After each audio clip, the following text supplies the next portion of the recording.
मंडळी, तृप्ती फार्मर या चॅनलमध्ये तुमच्या सगळ्यांचं सहर्ष स्वागत आहे। मंडळी, आज आपण संगमनेर तालुक्यातील उमरी बाळापूर या ठिकाणी शिवम शीप फार्मला भेट देण्यासाठी आलेलो आहे। या फार्मची संपूर्ण माहिती आजच्या व्हिडिओमध्ये तुम्हाला मिळणार आहे, त्यासाठी आजचा व्हिडिओ शेवटपर्यंत पहा। तसंच तुम्ही जर अजून आपला तृप्ती फार्मर हा YouTube चॅनल जर सबस्क्राइब केला नसेल तर सगळ्यात आधी चॅनलला सबस्क्राइब करून घ्या आणि बेल आयकॉनला क्लिक करा, जेणेकरून आपल्या नवीन व्हिडिओची नोटिफिकेशन तुम्हाला मिळत राहील। नमस्कार दादा। नमस्कार। तुमचा परिचय आपल्या मंडळींना सांगा ना। माझे नाव भगवान बाळासाहेब बामणे, राहणार उमरी बाळापूर, तालुका संगमनेर, जिल्हा अहिल्यानगर। दादा, आपला हा जो फार्म आहे तर हा किती बाय कितीचा आहे? माझा पूर्ण फार्म 40 बाय 20 चा आहे आणि त्यामध्ये कमीत जास्तीत जास्त 150 कोकरा बसतात। जास्तीत जास्त। आणि सध्या किती आहे? आता आपण 70 टाकलेले, मडगाव जातीचे 70 कोकरा। म्हणजे कॅपॅसिटी जी आहे तरी 150 कोकरा पाळण्याची आहे। दादा, हे कोकरा कुठल्या जातीचे आहेत? आपले मडगाव जातीचे कोकरा आपले। मडगाव जातीचे। सध्या काय वय या कोकरांचं? कोकरांचं 2.5 महिन्याचं वय आता सध्या, आणि आता आपल्याला आणून 21 दिवस झालेले। आपण ज्यावेळेस आणले त्यावेळेस त्यांचं वजन 20 किलो पर्यंत होतं। आज त्या कोकरांचं सरासरी वजन 29 किलो पर्यंत आहे। दादा, तुम्ही आता हे जे चारा खाण्यासाठी सिस्टम केलेलं आहे तर हे तुम्ही प्लास्टिकचं माझ्या मते केलेलं आहे ह्या गव्हाणी। तर हे प्लास्टिकचं करण्यामागचं कारण काय? कारण मी बऱ्याच ठिकाणी बघितलंय गोल गव्हाणी वगैरे असतात स्टीलच्या, लोखंडाच्या। हे प्लास्टिकचं करण्याचं कारण काय आहे? प्लास्टिकचं आपल्याला हँडलिंगला सोपं जातं। आता तुम्ही बऱ्याच ठिकाणी गव्हाणी पाहिल्या असतील त्या अशा फिट राहतात। आपण काय केलं, डबल सिस्टम केलेली आहे। म्हणजे ज्यावेळेस कोकरा आपले लहान असतात पिल्ले तर ह्या गव्हाणीमध्ये खाते, आणि ज्यावेळेस आपल्या पिल्ल्यांची वाढ होणार आहे त्यावेळेस हाईट राहणार आहे त्यावेळेस आपण ही अशी गव्हाण ठेवू शकतो।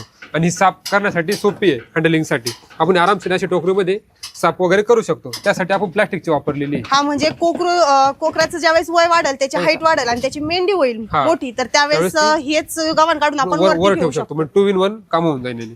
एकदम मस्त आहे नियोजन चारा खाण्याचं पण, आणि त्याच्यामध्ये मुरगास वगैरे। सध्या तुम्ही मेंढ्यांना चारा काय काय देता?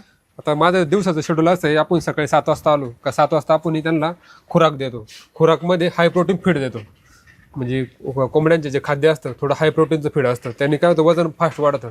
ते त्यांना सरासरी एका पिल्लाला आपण 250 ग्रॅम पर्यंत देऊन टाकतो। ज्यावेळेस त्यांचं वजन 30 किलोच्या पुढे जाईल तर तेच आपण अर्धा किलो एका मेंढीला डेली गेलंच पाहिजे। त्यानंतर 8 वाजता आपलं मुरघास आणि तुरबुसा मिक्स करून टाकून देतो, आणि दुपारच्या वेळेमध्ये आपले पिल्ले आरामशीर रवंत वगैरे करतात, आणि संध्याकाळी तेच रुटीन परत आपला मुरघास आणि तुरबुसा एवढंच शेड्यूल आहे त्यांचं। पाण्यासाठी आपण ऑटोमॅटिक ड्रिंकर वगैरे बसवले। दादा, आता तुम्ही जे मला चाऱ्याचं तुमचं नियोजन सांगितलं याच्यामध्ये हिरवा चारा तुम्ही घालत नाही का? हिरवा चारा घालत नाही। हिरवा चाराचं कारण काय, हिरवा चारा जर घातला मेंढीला तर त्यांना जुलाब वगैरे चालू होतात। त्याच्यामुळे आपण त्यांना वाळलेला चारा जास्त भरतो। म्हणजे मुरघास भूस म्हणा, सोयाबीनचा भुसा म्हणा, किंवा घास सुद्धा असला तर वाळलेला घास पाहिजे।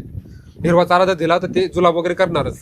आणि मेंढी पण पहिल्यापासून आपला हा म्हणजे उन्हातला राहणारा प्राणी आहे, शेळीसारखा तो असा आतमध्ये राहणारा प्राणी नाही। त्याच्यामुळे मग त्यांना वाळलेला चारा शक्यतो जास्त पाहिजे। दादा, आता जे तुम्ही हे मेंढ्यांना पाणी पिण्यासाठी ड्रिंकर केलेलं आहे तर हे ऑटोमॅटिक आहे का? म्हणजे मेंढी पाणी पिल्यानंतर परत त्यात ऑटोमॅटिक पाणी येतं का? हो, त्याचं कारण काय आहे, आपलं जे पिल्लं आहे तर त्यांना शुद्ध पाणी भेटावं। म्हणजे ज्यावेळेस पाणी येतं, ज्यावेळेस मेंढी पाणी पिणार त्याच वेळेस ते पाणी परत त्याच्यामध्ये येणार। म्हणजे पाणी साठवून ठेवायची गरज नाही, वेळेनुसार जेवढं मेंढी पाणी पिन तेवढं पाणी ते पण फ्रेश पाणी येणार।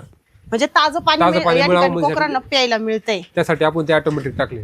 खूप छान। त्यामुळे काय होतं, आपल्या वेळेची आणि कामाची बचत होऊन जाते ना। अगदी बरोबर। दादा, ह्या ज्या मॅट टाकल्या तर ह्या मॅटचा फायदा कसा होतो बरं? आता म्हणजे बऱ्याच ठिकाणी मी बघितलंय की फळ्या वगैरे टाकलेल्या असतात किंवा ग्राउंड फ्लोअरला असतात। कारण मॅटचं कारण काय, मॅट टाकायचं फळ्या कालांतराने त्यांच्या विष्टेने किंवा त्यांच्या लघवीने वगैरे खराब होतात। हे मॅट आहे ना म्हणजे वॉशेबल आहे, आणि आपण फळ्या वगैरे काढू शकत नाही। तशी जी मॅट आहे आपण आरामशीर ज्यावेळेस आपल्याला वॉश करायचंय आरामशीर काढू शकतो। म्हणजे एक मॅट आरामशीर आपण काढू शकतो आणि वॉशसाठी। आणि याची कॅपॅसिटी किती वजन? एका मॅटची कमीत कमी 700 किलो कंपनीची कॅपॅसिटी दिलेली आहे। एक मॅट कमीत कमी 700 किलो वजन सहन करू शकतो, आणि एका मॅटचं वजन सरासरी 3.25 किलो पर्यंत वजन आहे।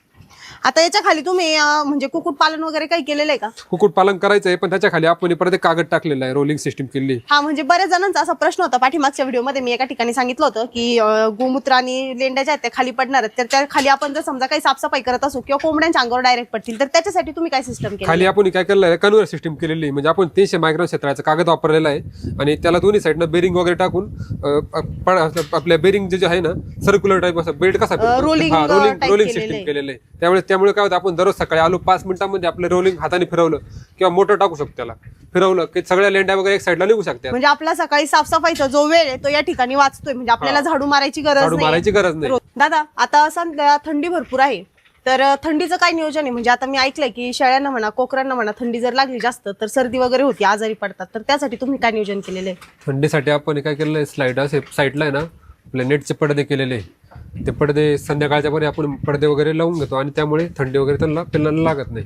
हवा येत नाही हवा अजिबात येत पूर्ण पॅक करून टाकतो आणि सकाळी सकाळी आपलं 7-8 वाजले की पडदे परत स्लायडिंग करून घेतो. म्हणजे ऊन पडायच्या टायमिंगला पुन्हा तुम्ही पडदे उघडून उघडून देता. देतो. त्या पडद्याने थंडी कव्हर होते का? हो, आरामशीर. म्हणजे गार हवा आतमध्ये येत गार हवा नाही. आतमध्ये येत नाही. दादा आता हा जो तुमचा फार्म आहे 40 बाय 20 चा आहे ना, हो. तर हा पूर्ण फार्म बांधण्यासाठी तुम्हाला साधारण किती खर्च आलाय? खर्च तसा मला 4.5 ते 5 लाखापर्यंत आलाय. खर्च कसं आहे, मी स्वतः माझ्या पद्धतीने सगळं करून घेतलेलं आहे, त्यामुळे मला थोडा मापात आलेला आहे. एखाद्याला जास्त पण येऊ शकतो.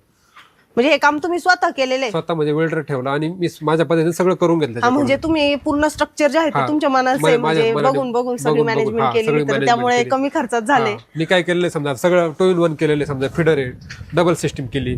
आता हे दरवाजा आहे, दरवाजालाच आपण काय केलं, डबल सिस्टीम करून घेतली. म्हणजे दरवाजासाठी वेगळी जागा गुंतवून फिडर मध्येच तुम्ही दरवाजा केला आणि दरवाजा पण म्हणजे आपली जागेची बचत होऊन गेली.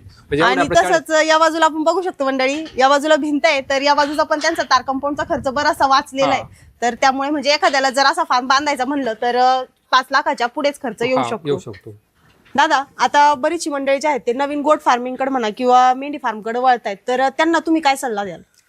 सल्ला असा म्हणतो की बरेच जण आता आपले शेळी पालन किंवा मेंढी पालन करून राहिले, पण ते सध्या खाली जे जुने पारंपरिक पद्धत आहे, जे खाली आपलं कोबा वगैरे करून तिथं स्ट्रक्चर करून राहिले. पण त्यामुळे काय होतं, जे खाली जर असलं, जसे आपली जी शेळी असो किंवा मेंढी असो, त्यांची विष्ठा आहे, लघवी आहे, त्याच्या शेळी मेंढी रात्रीच्या पारी ज्यावेळेस खाली बसते त्यावेळेस अंगाला नाही चिटकते नाही, पण ते वास जे असतो अमोनियाचा, त्यामुळे त्यांना त्रास होतो. त्यांच्या लिव्हर लंग्स वगैरे खराब होऊन जातात. मग त्याच्यामध्ये मृत्यूचं प्रमाण वाढतं.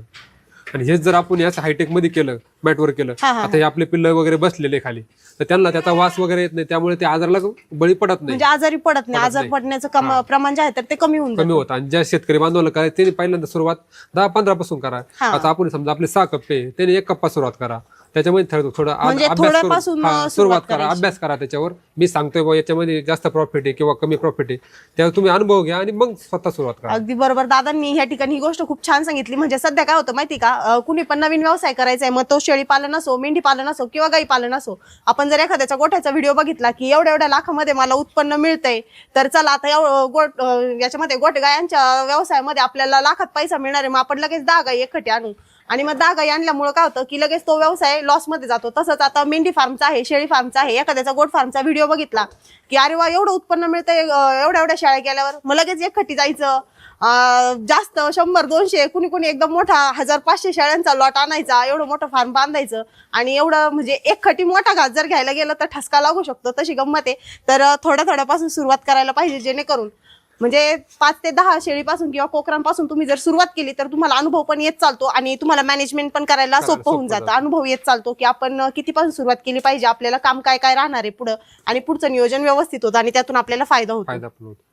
आता दादा तुम्ही सांगता की थोड्या याच्यापासून सुरुवात केली पाहिजे. आता तुम्ही कधीपासून म्हणजे या व्यवसायामध्ये तुम्ही कधीपासून आहात? आता मला 1 वर्ष झालेलं आहे. मी 1 वर्षापासून सुरुवात केली आहे. आणि पहिल्या वेळेस पण मी आपल्या पारंपरिक पद्धतीनं खालीच केलं होतं. मग मला जे ड्रॉबॅक आठवले त्याच्यामध्ये, म्हणजे खाली केल्यामुळे आपल्याला काय त्रास होतो, मग त्यामुळे मी 2 लॉट घरी काढले. म्हणजे त्यामुळे मला थोडं प्रॉफिट चांगलं झालं. मग त्याच्यावर मी अभ्यास केला की शेळ्यांना त्रास कशामुळे होतो. मग त्यानंतर मी हायटेक शेड बांधलं.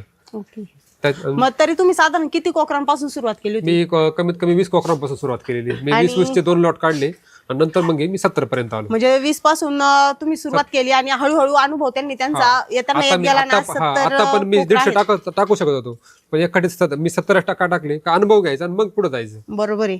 म्हणजे पुढचा लॉट तुम्ही कदाचित 150 कोकरांचा टाकू शकता.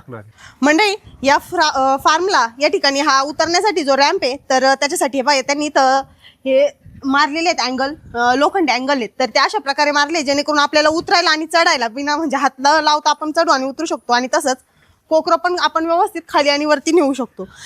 मी पाठीमागे एका गोट फार्मचा व्हिडिओ काढला होता, तर बऱ्याच जणांना प्रश्न पडला होता की मॅट कुठं भेटतील. तर तुम्ही हा मॅट कुठून घेतलेले आहे? मी तामिळनाडूवरून घेतलाय. आणि बऱ्याच शेतकरी बांधवांच्या घरी आलं की मॅट थोडं तामिळनाडू आपल्याला लांब पडतं. त्यासाठी मी काय केलं, आता शेतकरी बांधवांसाठी आपण या मॅटची डीलरशिप, मॅट आणि फिडरची डीलरशिप घेऊन टाकली. म्हणजे आता ह्या मॅट ज्या आहेत त्या तुमच्याकडे आमच्याकडे अवेलेबल होतील. तर मंडळी तुम्हाला कुणाला जर गोट फार्मिंगसाठी म्हणा किंवा शीप फार्मिंगसाठी ह्या मॅट किंवा हे फीडर जर पाहिजे असेल, तर दादांचा कॉन्टॅक्ट नंबर जो आहे तो आपण स्क्रीनवरती दिलेला आहे, तर त्यांच्याशी तुम्ही कॉन्टॅक्ट करू शकता. तर मंडळी आजच्या व्हिडिओमध्ये मी बहुतेक प्रश्न जे आहेत ते दादांना विचारले. तर याच्या व्यतिरिक्त जर तुमचे काही प्रश्न असतील किंवा शंका असतील तर ते मला कमेंट बॉक्समध्ये नक्की सांगा. नेक्स्ट व्हिडिओमध्ये म्हणजे दुसऱ्या एखाद्या गोट फार्मचा म्हणा किंवा मेंढी फार्मचा मी व्हिडिओ काढायला गेली तर त्या व्हिडिओमध्ये मी नक्की ते प्रश्न कव्हर करण्याचा प्रयत्न करेन. तर आजचा व्हिडिओ तुम्हाला कसा वाटला मला कमेंट करून नक्की सांगा. जर आवडला असेल तर व्हिडिओला लाईक, कमेंट्स आणि शेअर करायला विसरू नका.